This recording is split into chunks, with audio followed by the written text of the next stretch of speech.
कोकणाच्या डोंगर रांगांच्या कुशीत वसलेल्या देवगावात सखाराम नावाचा एक साधा शेतकरी राहत होता. त्याच्याकडे 2 एकर जमीन, मातीचे घर आणि आयुष्यभराची सोबती असलेली त्याची आई जानकी होती. पतीच्या निधनानंतर जानकीनेच मुलाला वाढवले होते. सखारामच्या वडिलांनी मागे ठेवलेली जमीन फार मोठी नव्हती, पण आईच्या कष्टामुळे त्या जमिनीने घराला कधी उपाशी ठेवलं नव्हते. जानकीचे आयुष्य मात्र त्यागाने भरलेले होते. उन्हाळ्यात ती शेतात राबायची, पावसाळ्यात चिखलातून धान्य वाचवायची आणि हिवाळ्यात अंगावर जुनी शाल घेऊन मुलासाठी भाकरी भाजायची. तिच्यासाठी सखाराम म्हणजे केवळ मुलगा नव्हता, तो तिच्या जगण्याचा अर्थ होता. सखाराम लहानपणापासून आईच्या सावलीत वाढला. गावातील शाळेत तो हुशार होता, पण घरची परिस्थिती पाहून त्याने शिक्षण अर्धवट सोडले आणि शेतीला हातभार लावला. सुरुवातीला त्याला आपल्या साध्या आयुष्याचा अभिमान होता. सकाळी बैलांना चारा देणे, आईच्या हातची भाकरी खाणे आणि दिवसभर शेतात घाम गाळणे, एवढ्यातच त्याला समाधान मिळायचे. पण काळ बदलला. गावाजवळ नवीन रस्ता झाला. शहरातील लोकांनी जमीन खरेदी करण्यास सुरुवात केली आणि अचानक जमिनीचे भाव वाढले. दलाल गावात येऊन मोठमोठ्या रकमांची भाषा करू लागले. एक दिवस महेश नावाचा जमीन दलाल सखारामच्या घरी आला. त्याने सखारामच्या 2 एकर जमिनीची किंमत ऐकवली तेव्हा सखारामच्या डोळ्यासमोर पैशांची चमक उभी राहिली. एवढे पैसे त्याने आयुष्यात कधी पाहिले नव्हते. महेश म्हणाला, जमीन विकलीस तर शहरात दुकान घे, मोठं घर बांध, आरामात जग. शेतीत आयुष्य घालवून काय मिळणार? त्या रात्री सखाराम बराच वेळ झोपला नाही. आई चुलीजवळ बसून जुनी साडी शिवत होती. सखाराम तिच्याकडे पाहत म्हणाला, आई, जमीन विकली तर आपलं आयुष्य बदलून शकतं. जानकीने सुई थांबवली. ती शांतपणे म्हणाली, बाळा, पैसा घर मोठं करतो, पण घराला घरपण जमीन आणि माणसं देतात. ही जमीन तुझ्या बाबांनी रक्ताने जपली. विकायची असेल तर विचार करून निर्णय घे. सखारामला तिचे शब्द आवडले नाहीत. त्याला वाटले, आई जुन्या विचारांची आहे. दुसऱ्या दिवशी तो महेशला भेटला आणि विक्रीची तयारी सुरू केली. जमीन विकल्यावर सखारामच्या हातात मोठी रक्कम आली. सुरुवातीला त्याने आईसाठी नवे कपडे घेतले, घराची दुरुस्ती केली आणि गावात सगळ्यांना जेवण दिले. पण पैशाची चव त्याला लागली होती. त्याने शहरात किराणा दुकान सुरू केले. दुकान चालू लागले तसे त्याचा वावर बदलला. पूर्वी साधा कपडा घालणारा सखाराम आता महागडे कपडे घालू लागला. जुन्या मित्रांपासून तो दूर झाला. आईला मात्र त्याच्यातला बदल जाणवत होता. दुकान वाढवण्यासाठी सखारामने आणखी गुंतवणूक केली. महेश पुन्हा त्याला भेटला आणि म्हणाला, तुझ्या आईच्या नावावर अजून थोडी जमीन आहे, ती विकलीस तर मोठं दुकान उघडता येईल. सखारामच्या मनात क्षणभर धक्का बसला. ती जमीन जानकीच्या माहेरून मिळालेली होती आणि तिच्या म्हातारपणाचा एकमेव आधार होता. सखारामने आईला विचारले. जानकीने ठामपणे नकार दिला. ही जमीन मी तुझ्यासाठी राखली आहे. उद्या माझं काही झालं तर तुला तिची गरज भासेल. सखाराम चिडला. तुला पैशाची किंमत कळत नाही. माझं भविष्य घडवायचं आहे. जानकीच्या डोळ्यात पाणी आले, पण ती काही बोलली नाही. त्या दिवसापासून घरात शांतता पसरली. एकाच घरात राहूनही आई मुलामध्ये अंतर वाढत गेले. काही महिन्यांनी सखारामच्या दुकानात मोठा तोटा झाला. त्याने पुन्हा कर्ज घेतले आणि ते फेडण्यासाठी आईची जमीन विकण्याचा हट्ट धरला. जानकीने विरोध केला, पण सखारामने कागदपत्रांवर तिची सही घेण्यासाठी दबाव आणला. शेवटी आईने मुलाच्या हट्टापुढे मान झुकवली. जमीन विकली गेली. सखारामला वाटले आता तो पुन्हा श्रीमंत होईल, पण त्याला माहीत नव्हते की पैशाच्या मागे धावताना त्याने आयुष्यातील सर्वात मौल्यवान गोष्ट आधीच गमावली होती. शहरातील दुकानात पहिल्या काही महिन्यात सखारामला पैशाचा वेग जाणवला. रोजच्या व्यवहारात हजारो रुपये फिरत होते आणि प्रत्येक नोट त्याला स्वतःची ताकद असल्यासारखी वाटत होती. ग्राहक त्याला साहेब म्हणू लागले की त्याचा अहंकार आणखी वाढायचा. एकदा जानकी गावातून शहरात त्याला भेटायला आली. तिच्या हातात घरच्या शेतात उगवलेली ताजी भाजी आणि तिने स्वतः केलेल्या भाकऱ्या होत्या. दुकानात आलेल्या ग्राहकांसमोर आईचा साधा पोशाख पाहून सखारामला लाज वाटली. त्याने तिला मागच्या दरवाजातून घरी जाण्यास सांगितले. जानकीने काहीही न बोलता भाजीची पिशवी तिथे ठेवली आणि निघून गेली.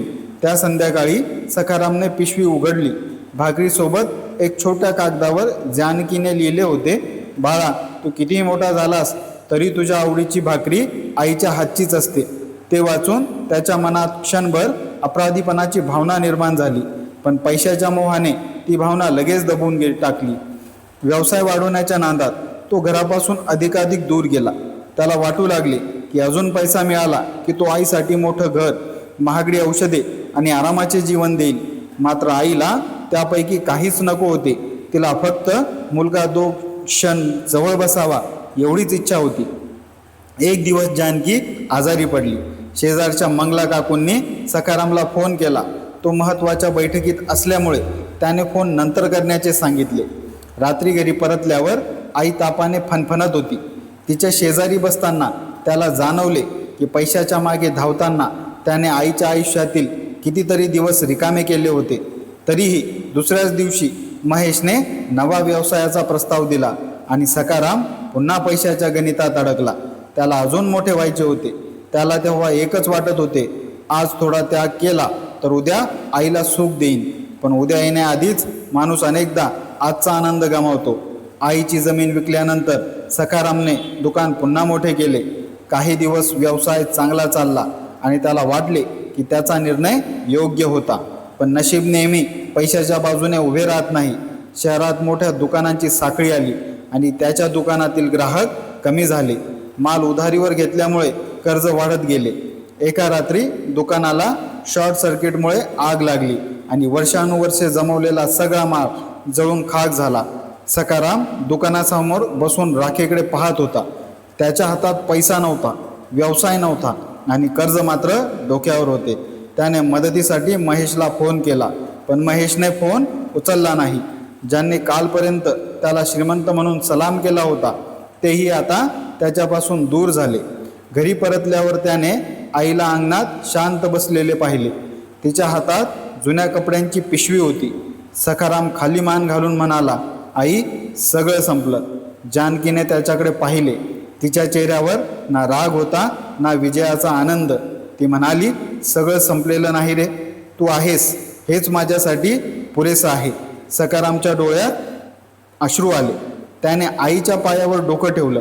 मी तुझं ऐकलं नाही, पैशासाठी तुझी जमीन घेतली, तुला दुखावलं, मला माफ कर. जानकीने त्याच्या डोक्यावर हात ठेवला. आई मुलाला माफ करण्यासाठी कारण शोधत नाही, पण एक गोष्ट लक्षात ठेव, पैसा वाईट नाही, पैशाचा मोह वाईट आहे. पैसा साधन आहे, ध्येय नाही. त्या रात्री सखारामला झोप आली नाही. त्याला आपल्या आयुष्याचा प्रत्येक प्रसंग आठवत होता.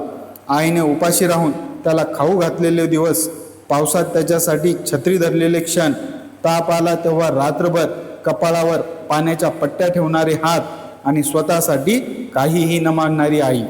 त्याला जाणवले की त्याने लाखो रुपयांच्या बदल्यात अमूल्य माया विकण्याचा प्रयत्न केला होता. दुसऱ्या दिवशी सखारामने उरलेली कागदपत्र पाहिली. त्याला समजले की आईने काही वर्षांपूर्वी आपल्या नावावर एक छोटासा घराचा हिस्सा ठेवला होता. ती जमीन विकण्यास नकार देताना तिचा हेतू स्वार्थ नव्हता, ती मुलाला सुरक्षित ठेवू पाहत होती.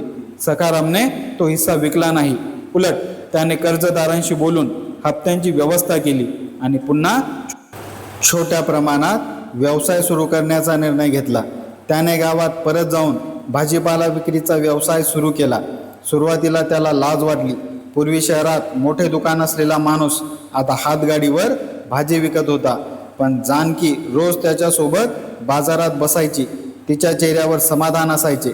काही महिन्यात सखारामचा व्यवसाय पुन्हा उभा राहू लागला. यावेळी त्याने मोठ्या नफ्यापेक्षा प्रामाणिक व्यवहाराला महत्त्व दिले. गावातील शेतकऱ्यांकडून थेट माल घेऊन तो योग्य दराने विकू लागला. त्याने कमाईचा एक भाग बचतीत ठेवला आणि एक भाग गरजूंसाठी खर्च करू लागला. पैसा परत येत होता, पण यावेळी पैशाने त्याला नियंत्रित केले नाही, तो पैशाला नियंत्रित करत होता. एक संध्याकाळी सखाराम आईला घेऊन नदीकाठी गेला. सूर्य मावळत होता. त्याने आईचा हात हातात घेतला आणि म्हणाला, आई, मला आज समजलं की श्रीमंत होणं म्हणजे भरपूर पैसा असणं नाही. ज्याच्या आयुष्यात तुझ्यासारखी माया असते तोच खरा श्रीमंत. जानकी हसली. हे तुला समजलं एवढंच माझ्यासाठी पुरे आहे. काळ पुढे गेला. सखारामने पुन्हा चांगले घर बांधले, पण यावेळी घराच्या अंगणात त्याने आईसाठी एक छोटंसं तुळशी वृंदावन उभारलं. त्याने त्या घराच्या भिंतीवर एक वाक्य लिहिलं, पैसा हरवला तर पुन्हा कमावता येतो, पण आईची माया हरवली तर जगातील कोणताही खजिना ती परत आणू शकत नाही. गावातील लोक त्याची कथा मुलांना सांगू लागले. सखाराम स्वतःही प्रत्येकाला एकच सांगायचा, पैसा कमवा, नक्की कमवा, पण त्यासाठी माणसं गमावू नका. कारण पैशाचा मोह डोळ्यांना चमक दाखवतो, तर आईची माया आयुष्याला प्रकाश देते. आणि त्या दिवसापासून सखारामच्या आयुष्यात पैसा पुन्हा आला, पण पैशाच्या आधी आईचा हात त्याच्या हातात होता. त्यामुळे यावेळी त्याच्याकडे संपत्ती कमी असली तरी मनात समाधान अमाप होते. काही वर्षांनी गावात त्याने एक छोटा उपक्रम सुरू केला. गरजू शेतकऱ्यांना योग्य बाजारभाव मिळावा म्हणून तो त्यांचा माल शहरात नेऊन विकू लागला. या कामातून त्याला पूर्वी इतका पैसा मिळत नव्हता, पण लोकांचा विश्वास मिळत होता. जानकीला हे पाहून फार आनंद झाला. ती म्हणायची, तुझ्या हातात आता पैसा कमी असला तरी तुझ्या मनात माणुसकी वाढली आहे. सखारामने आईच्या नावाने गावातील शाळेत गरीब मुलांसाठी पुस्तकांचा निधीही सुरू केला. त्याला वाटतं होतं की त्याच्या आयुष्यात आईने जे दिले त्यातील थोडासा प्रकाश दुसऱ्यांच्या आयुष्यात पोचवणे हीच तिची खरी परतफेड आहे. आई वृद्ध झाली तशी तिच्या पावलांना थकवा येऊ लागला. सखाराम मात्र प्रत्येक संध्याकाळी तिच्याजवळ बसायचा, तिच्या दिवसाबद्दल विचारायचा आणि तिच्या हातची भाकरी आवडीने खायचा. एकदा जानकीने हसत विचारले, आता माझ्या भाकरीत काय विशेष आहे?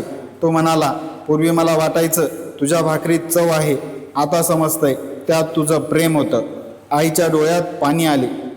तिने मुलाच्या डोक्यावर हात ठेवला. त्या स्पर्शात कोणतीही तक्रार नव्हती, फक्त माया होती. सखारामला जाणवले की जगातील सर्व संपत्ती एका क्षणात मिळाली तरी आईच्या हाताच्या त्या स्पर्शाची किंमत करता येणार नाही. त्या दिवसानंतर त्याने पैशाकडे नव्या नजरेनं पाहिलं. कमाई आवश्यक होती, पण नात्यांपेक्षा मोठी नव्हती. आई त्याच्या आयुष्याची श्रीमंती होती आणि ही श्रीमंती जपणेच त्याचा सर्वात मोठा धडा ठरला. त्याने मनाशी ठरवले, कोणतीही किंमत मोजून आता आईच्या चेहऱ्यावरचे हसू कधीच कमी होऊ देणार नाही. मित्र आणि मैत्रिणींनो, ही कथा तुम्हाला आवडली असेल तर लाईक करा, शेअर करा, कॉमेंट करून तुमचं मत नक्की सांगा आणि आमच्या चॅनलला सबस्क्राईब करा. कथा पूर्ण ऐकल्याबद्दल तुम्हा सर्वांचे मनपूर्वक धन्यवाद. जर या चॅनलवरती आपण नवीन आला असाल तर बेल नोटिफिकेशन नक्की सुरू करा. त्यामुळे येणारा प्रत्येक नवीन व्हिडिओ सर्वात पहिले तुम्हाला ऐकायला आणि वाचायला मिळेल. भेटूया पुन्हा अशाच एका नवीन कथेसोबत. धन्यवाद.